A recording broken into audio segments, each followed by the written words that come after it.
मां भारती की सेवा और सुरक्षा के लिए चौबीसों घंटे डटे रहने वाले आप सभी वीरों को फिर एक बार मेरी तरफ से 130 करोड़ देशवासियों की तरफ से दीपावली की बहुत बहुत बधाई।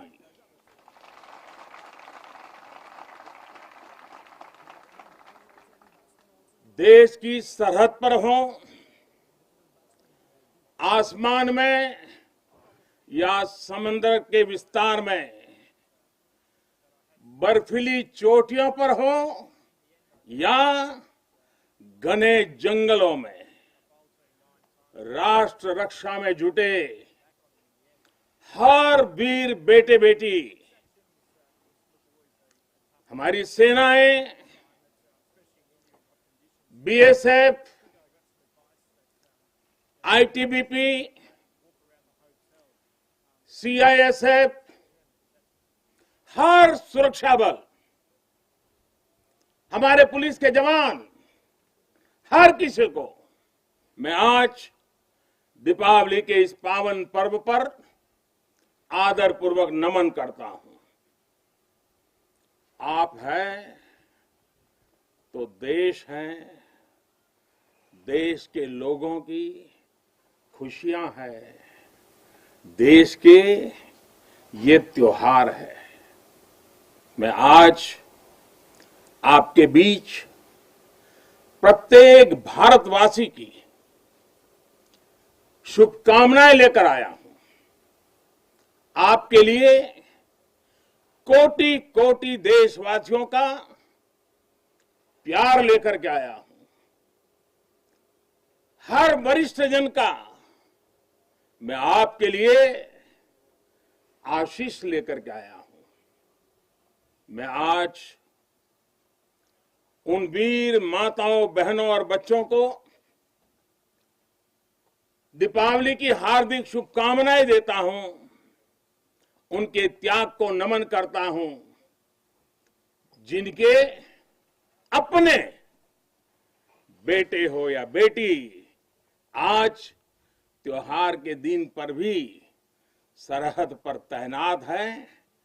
वे भी, परिवार के सभी लोग भी अभिनंदन के अधिकारी हैं। एक बार फिर दोनों मुट्ठी बंद करके पूरी ताकत से मेरे साथ बोलिए, भारत माता की, भारत माता की, भारत माता की।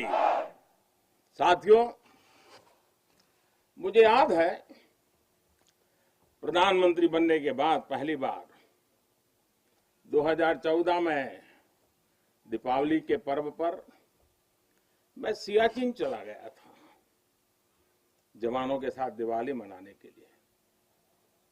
तो बहुत लोगों को थोड़ा आश्चर्य हुआ, त्योहार के दिन ये क्या प्रधानमंत्री कर रहा है। लेकिन अब तो आप भी मेरे भाव जानते हैं। अगर दिवाली के पर्व पर अपनों के बीच ही तो जाऊंगा, अपनों से दूर कहां रहूंगा। और इसलिए आज भी दीपावली के पर्व आपके बीच में आया हूं, अपनों के बीच में आया हूं। आप भले बर्फीली पहाड़ियों पर रहें या फिर रेगिस्तान में, मेरी दिवाली तो आपके बीच आकर ही पूरी होती है। आपके चेहरों की रौनक देखता हूं, आपके चेहरे की खुशियां देखता हूं, तो मुझे भी अनेक गुना खुशी हो जाती है, मेरी खुशी बढ़ जाती है। इसी खुशी के लिए, देशवासियों के उल्लास को आप तक पहुंचाने के लिए आज मैं फिर एक बार इस रेगिस्तान में आपके बीच में आया हूं। और एक बात आपके लिए मैं त्योहार का दिन है तो थोड़ी सी मिठाई भी लेके आया हूं, लेकिन ये सिर्फ देश का प्रधानमंत्री मिठाई लेके नहीं आया है। ये मेरी ही नहीं, ये सभी देशवासियों के प्रेम और अपनेपन का स्वाद भी उसके साथ लेकर के आया हूं। इन मिठाइयों में आप देश की हर मां के हाथ की मिठास अनुभव कर सकते हैं। इस मिठाई में आप हर भाई बहन और पिता के आशीर्वाद को महसूस कर सकते हैं, और इसलिए मैं आपके बीच अकेला नहीं आता। मैं अपने साथ देश का आपके प्रति प्रेम, आपके प्रति स्नेह और आपके लिए आशीर्वाद भी साथ लेकर के आता हूं। और साथियों, आज यहां लोंगेवाला की एक्सपोज पर तो देश भर की नजरें भी आप पर है। मां भारती के लाडलों, मेरी इन बेटियां, मेरे देश की गौरव देने वाली बेटियां जो मेरे सामने बैठी हैं, उन पर देश की नजर है। मुझे लगता है कि देश की सरहद पर अगर किसी एक पोस्ट का नाम देश के सबसे ज्यादा लोगों को याद होगा, अनेक पीढ़ियों को याद होगा, तो उस पोस्ट का नाम है लोंगेवाला पोस्ट। हर किसी की जुबान पर है। एक ऐसी पोस्ट जहां गर्मियों में तापमान 50 डिग्री को छूता है, तो सर्दियों में शून्य से नीचे चला जाता है। और मई जून में ये बालू जिस प्रकार से आती हैं, एक दूसरे का चेहरा भी नहीं देख पाते। इस पोस्ट पर आपके साथियों ने शौर्य की एक ऐसी गाथा लिख दी है जो आज भी हर भारतीय के दिल को जोश से भर देती है। लोंगेवाला का नाम लेते ही हृदय की गहराई से, मन मंदिर से यही प्रकट होता है, जो बोले सो निहाल, सत श्री अकाल। ये जयकारा कानों में गूंजने लगता है। साथियों, जब भी सैन्य कुशलता के इतिहास के बारे में लिखा पढ़ा जाएगा, जब सैन्य पराक्रम की चर्चा होगी, तो बैटल ऑफ लोंगेवाला को जरूर याद किया जाएगा। ये वो समय था जब पाकिस्तान की सेना बांग्लादेश के निर्दोष नागरिकों पर अत्याचार कर रही थी, जुल्म कर रही थी, नरसंहार कर रही थी। बहन बेटियों पर अमानवीय जुल्म हो रहे थे और पाकिस्तान की सेना के लोग कर रहे थे। इन हरकतों से पाकिस्तान का घृणित चेहरा उजागर हो रहा था, भयंकर रूप दुनिया के सामने पाकिस्तान का प्रकट हो रहा था। इन सब से दुनिया का ध्यान हटाने के लिए पाकिस्तान ने हमारे देश की पश्चिमी सीमाओं पर मोर्चा खोल दिया। पाकिस्तान को लगता था कि भारत की पश्चिम सीमा पर मोर्चा खोल दूंगा दुनिया में भारत ने ये कर दिया, भारत के वो कर दिया करके रोता रहूंगा और बांग्लादेश के सारे पाप उनके छिप जाएंगे। लेकिन हमारे सैनिकों ने जो मुंह तोड़ जवाब दिया, पाकिस्तान को लेने के देने पड़ गए। साथियों, यहां इस पोस्ट पर दिखाए गए पराक्रम की गूंज, इस गूंज ने दुश्मन का हौसला तोड़ दिया था। उसको क्या पता था कि हां, उसका सामना मां भारती के शक्तिशाली बेटे बेटियों से होने वाला है। मेजर कुलदीप सिंह चांदपुरी के नेतृत्व में भारतीय वीरों ने टैंकों से लैस दुश्मन के सैनिकों को धूल चटा दी, उनके मंसूबों को नेस्त नाबूद कर दिया। कभी कभी मुझे लगता है कि कुलदीप जी के माता पिता ने उनका नाम कुलदीप भले रखा था, उनको लगा होगा ये कुल का दीपक है, लेकिन वो कुलदीप जी ने अपने पराक्रम से उस नाम को ऐसे सार्थक कर दिया, ऐसे सार्थक कर दिया कि वे सिर्फ कुलदीप नहीं, वे राष्ट्रदीप बन गए, राष्ट्रदीप बन गए।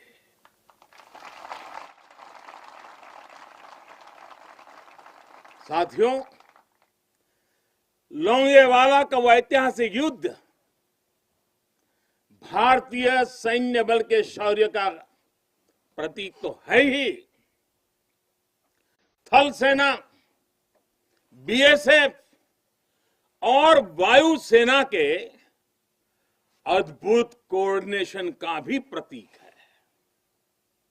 इस लड़ाई ने दिखाया है कि भारत की संगठित सैन्य शक्ति के सामने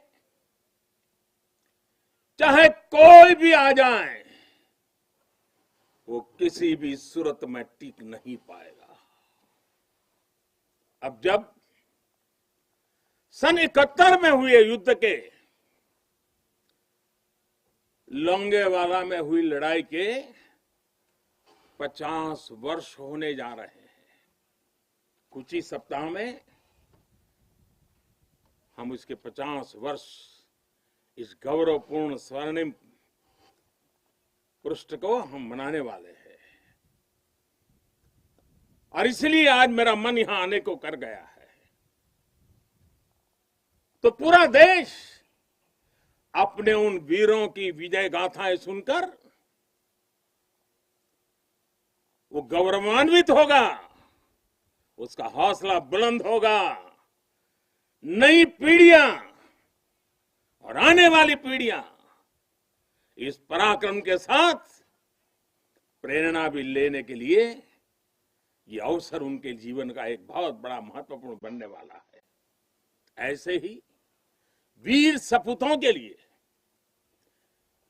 ऐसे ही वीर सपूतों के लिए राजस्थान की भूमि के ही एक कवि नारायण सिंह भाटी ने लिखा है,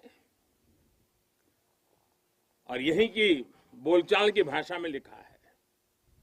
उन्होंने लिखा है, इन जैसे घर, इन जैसे गगन, इन जैसे घर, इन जैसे गगन, इन जैसे सह इतिहास, इन जैसी सह पीढ़ियां, पाची तृणे प्रकाश, प्राची तणे प्रकाश। यानी अपने वीर सपूतों के बलिदानों पर ये धरती गर्व करती है, आसमान गर्व करता है और संपूर्ण इतिहास गर्व करता है। जब जब सूर्य का प्रकाश इस धरती पर अंधकार को भगाने के लिए अवतरित होगा, आने वाली पीढ़ियां इस बलिदान पर गर्व करती रहेगी। साथियों, हिमालय की बुलंदियां हो, रेगिस्तान में बालू के ढेर हो, घने जंगल हो या फिर समंदर की गहराई हो, हर चुनौती पर हमेशा आपकी वीरता हर चुनौती पर भारी पड़ी है। आप में से अनेक साथी अगर आज यहां रेगिस्तान में डटे हैं तो आपको हिमालय की ऊंचाइयों का भी अनुभव है।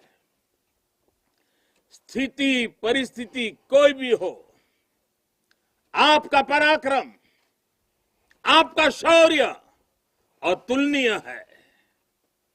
इसी का असर है कि आज दुश्मन भी ये एहसास है कि भारत के जांबाजों की कोई बराबरी नहीं है।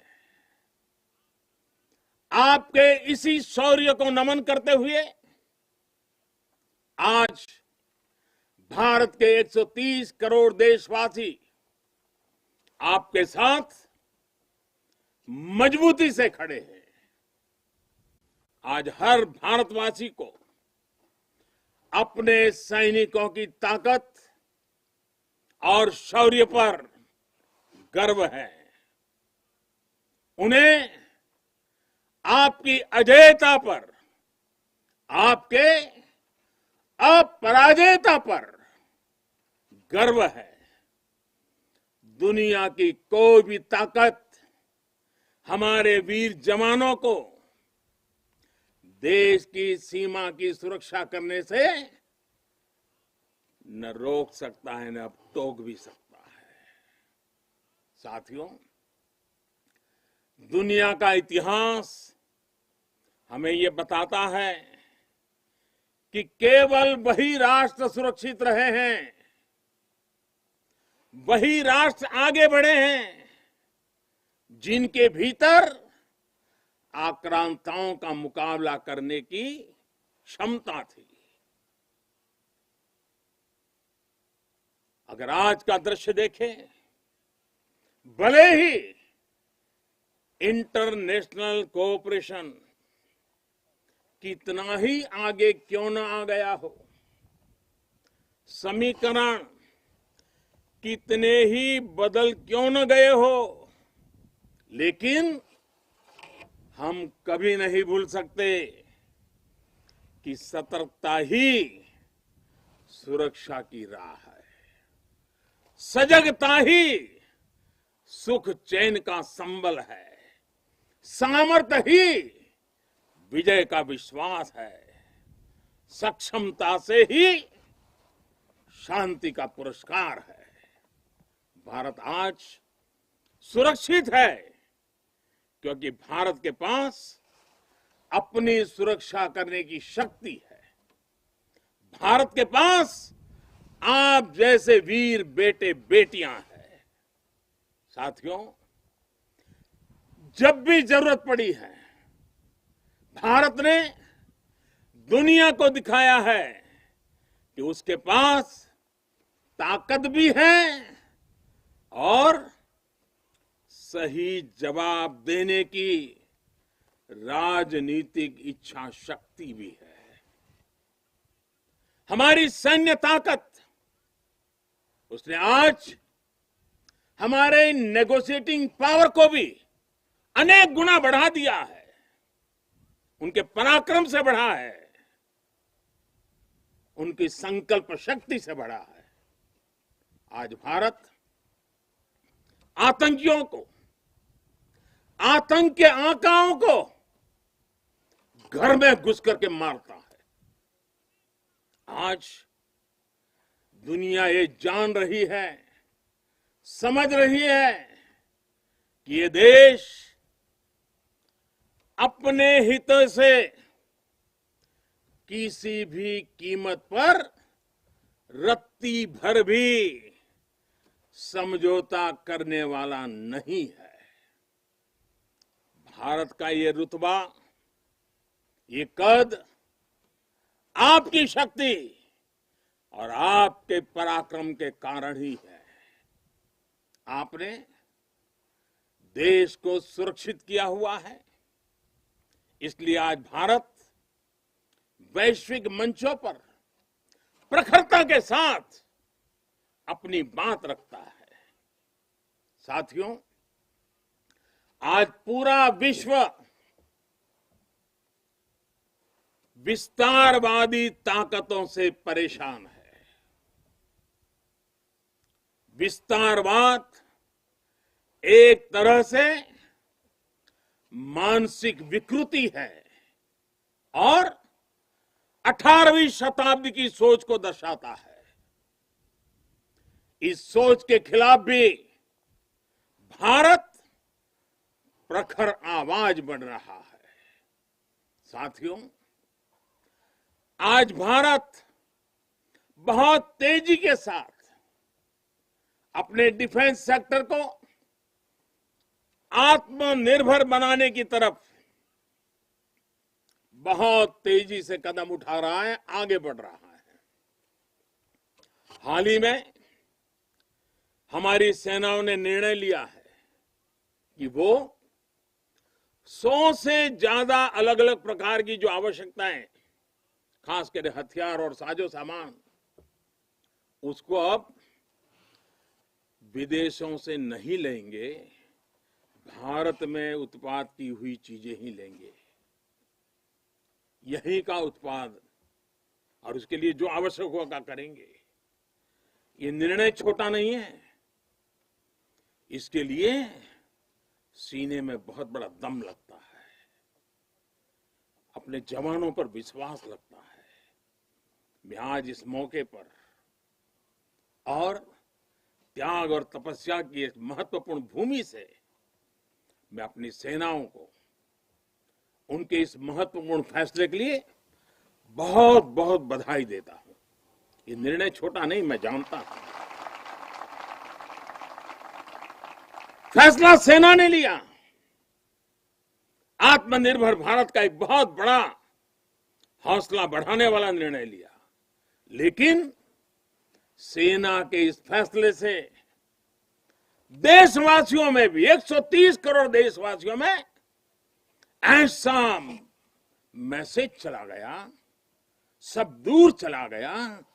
और वो मैसेज क्या गया? लोकल के लिए वोकल होने का। सेना के एक निर्णय ने 130 करोड़ देशवासियों को लोकल के लिए वोकल होने की प्रेरणा दी। मैं आज देश के नौजवानों से, देश की सेनाओं से, सुरक्षा बलों से, पैरामेडिकल फोर्सेस से एक के बाद एक इस प्रकार निर्णयों के अनुकूल भारत में भी मेरे देश के युवा ऐसी ऐसी चीजों का निर्माण करेंगे, ऐसी ऐसी चीजें बना करके लाएंगे। हमारे सेना के जवानों की, हमारे सुरक्षा बल के जवानों की ताकत भी बढ़ेगी। हाल के दिनों में अनेक स्टार्टअप्स सेनाओं की जरूरतों को पूरा करने के लिए आगे आए हैं। डिफेंस सेक्टर में नौजवानों के नए स्टार्टअप्स देश को आत्मनिर्भरता के मामले में और तेजी से आगे ले जाएंगे। साथियों, रक्षा क्षेत्र में आत्मनिर्भर भारत देश के बढ़ते हुए सामर्थ्य का लक्ष्य है। सरहद पर शांति। आज भारत की रणनीति साफ है, भारत की रणनीति स्पष्ट है। आज का भारत समझने और समझाने की नीति पर विश्वास करता है, समझने की भी और समझाने की भी। लेकिन अगर हमें आजमाने की कोशिश की फिर तो जवाब भी उतना ही प्रचंड मिलेगा। साथियों, देश की अखंडता देशवासियों की एकता पर निर्भर करती है। शांति, एकता, सद्भावना देश के भीतर देश की अखंडता को ऊर्जा देती है। सीमा की सुरक्षा सुरक्षा बलों की शक्ति के साथ जुड़ी है। सीमा पर हमारे जाबाजों का हौसला बुलंद रहे, उनका मनोबल आसमान से भी ऊंचा रहे, इसलिए उनकी हर आवश्यकता, हर जरूरत आज देश की सर्वोच्च प्राथमिकताओं में है। उनके परिवार की देखभाल ये देश का दायित्व है। बीते समय में सैनिकों के बच्चों की शिक्षा और रोजगार को लेकर भी अनेक फैसले लिए गए हैं। पिछले वर्ष जब मैंने दूसरी बार शपथ ली थी, मेरा पहला फैसला ही शहीदों के बच्चों की शिक्षा से जुड़ा हुआ था। इसके तहत नेशनल डिफेंस फंड के अंतर्गत मिलने वाली स्कॉलरशिप को बढ़ाया गया है। साथियों, सुविधा के साथ साथ वीरों के सम्मान के लिए भी देश में अभूतपूर्व प्रयास चल रहे हैं।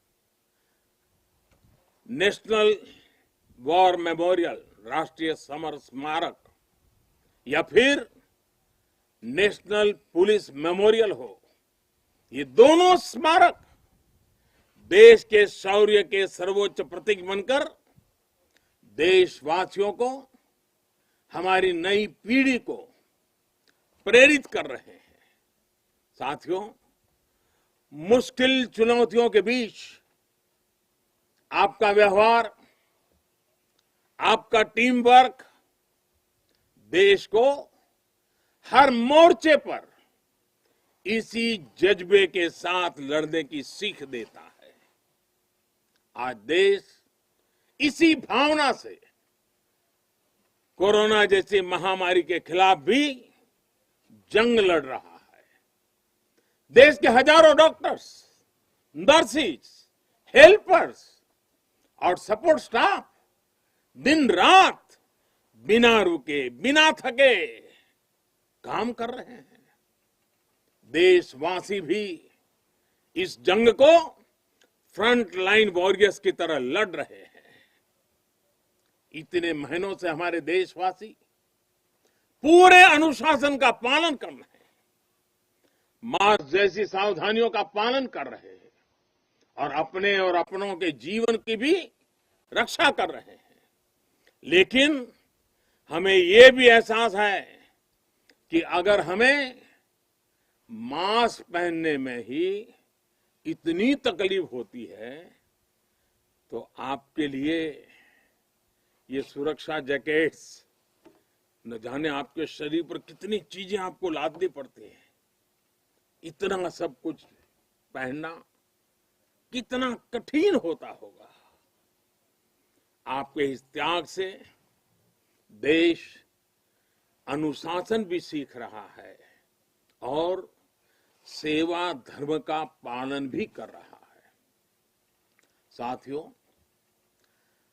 सीमा पर रहकर आप जो त्याग करते हैं, तपस्या करते हैं, वो देश में एक विश्वास का वातावरण बनाता है। हर हिंदुस्तानी के अंदर एक नया कॉन्फिडेंस लेवल लाता है। एक विश्वास होता है कि मिलकर बड़ी से बड़ी चुनौती का मुकाबला किया जा सकता है। आपसे मिली इसी प्रेरणा से देश महामारी के इस कठिन समय में अपने हर नागरिक के जीवन की रक्षा में जुटा हुआ है। इतने महीनों से देश अपने 80 करोड़ से ज्यादा नागरिकों के भोजन की व्यवस्था कर रहा है, लेकिन इसके साथ ही देश अर्थव्यवस्था को फिर से एक बार गति देने का भी पूरे हौसले से प्रयास कर रहा है। देशवासियों के इसी हौसले का परिणाम है कि आज कई सेक्टर्स में फिर से रिकॉर्ड रिकवरी और ग्रोथ दिख रहा है। ये अलग अलग प्रकार की सब लड़ाइयां, ये सब सफलताएं, इनका श्रेय सीमा पर डटे हमारे जवानों को जाता है, आपको जाता है। साथियों, हर बार, हर त्योहार में जब भी मैं आपके बीच आता हूं, जितना समय आप सबके बीच बिताता हूं, जितना आपके सुख दुख में शामिल होता हूं, राष्ट्र रक्षा का, राष्ट्र सेवा का मेरा संकल्प उतना ही मजबूत होता है।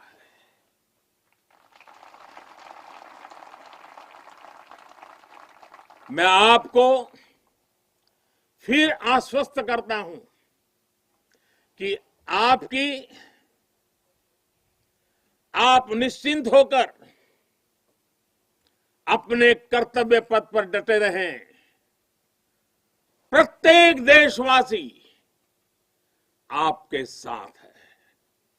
हां, आज के दिन मैं आपसे एक मित्र के रूप में, एक साथी के रूप में 3 बातों का आग्रह करूंगा और मुझे विश्वास है कि मेरा यह आग्रह आपके लिए भी हो सकता है संकल्प बन जाए। पहला, कुछ न कुछ नया इनोवेट करने की आदत को, नई तरीके से करने की आदत, नई चीज खोज करके करने की आदत, इसको जिंदगी का हिस्सा बनाइए। और मैंने देखा है कि इस प्रकार की जिंदगी गुजारने वाले हमारे जवान, उनकी क्रिएटिविटी देश के लिए बहुत कुछ नई चीजें ला सकती है। आप थोड़ा सा ध्यान दीजिए कुछ न कुछ इनोवेट करने का। देखिए हमारे सुरक्षा बलों को, क्योंकि आप अनुभव के आधार पर इनोवेट करते हैं, रोजमर्रा से जिस प्रकार से जूझते हैं उसमें से निकालते हैं, बहुत बड़ा लाभ होता है। दूसरा मेरा आग्रह है, और वो आप लोगों के लिए बहुत जरूरी है, आप हर हालत में योग को अपने जीवन का हिस्सा बनाए रखिए। और तीसरा, हम सब की अपनी अपनी मातृभाषा है। हम में से बहुत लोग हिंदी बोलते भी हैं, हम में से कुछ लोग अंग्रेजी भी बोलते हैं। इन सब से तो हमारा स्वाभाविक नाता रहता है। लेकिन जब ऐसा सामूहिक जीवन होता है, एक मेरे सामने लघु भारत बैठा हुआ है, देश के हर कोने के नौजवान बैठे हुए हैं, अलग अलग मातृभाषा के नौजवान बैठे हुए हैं, तब मैं आपसे एक और आग्रह करता हूं कि मातृभाषा वो जानते हैं आप, हिंदी जानते हैं, अंग्रेजी जानते हैं, क्यों ना अपने किसी एक साथी के पास से भारत की कोई एक और भाषा आप जरूर आत्मसात कीजिए, सीखिए। आप देखना वो आपकी एक बहुत बड़ी ताकत बन जाएगी। आप जरूर देखेंगे ये बातें आप में एक नई ऊर्जा का संचार करेगी। साथियों, जब तक आप है, आपका ये हौसला है, आपकी ये त्याग और तपस्या है, 130 करोड़ भारतवासियों का आत्मविश्वास कोई नहीं डिगा पाएगा। जब तक आप हैं, तब तक देश की दिवाली इसी तरह रोशन होती रहेगी।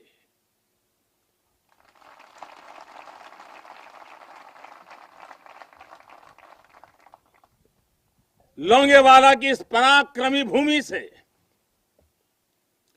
वीरता और साहस की भूमि से त्याग और तपस्या की भूमि से मैं फिर एक बार आप सबको भी और देशवासियों को भी दीपावली की अनेक अनेक शुभकामनाएं देता हूं। मेरे साथ पूरी ताकत के साथ दोनों मुट्ठी ऊपर करके पूरी ताकत से बोलिए, भारत माता की, भारत माता की, भारत माता की, भारत माता की, भारत माता की। बहुत बहुत धन्यवाद।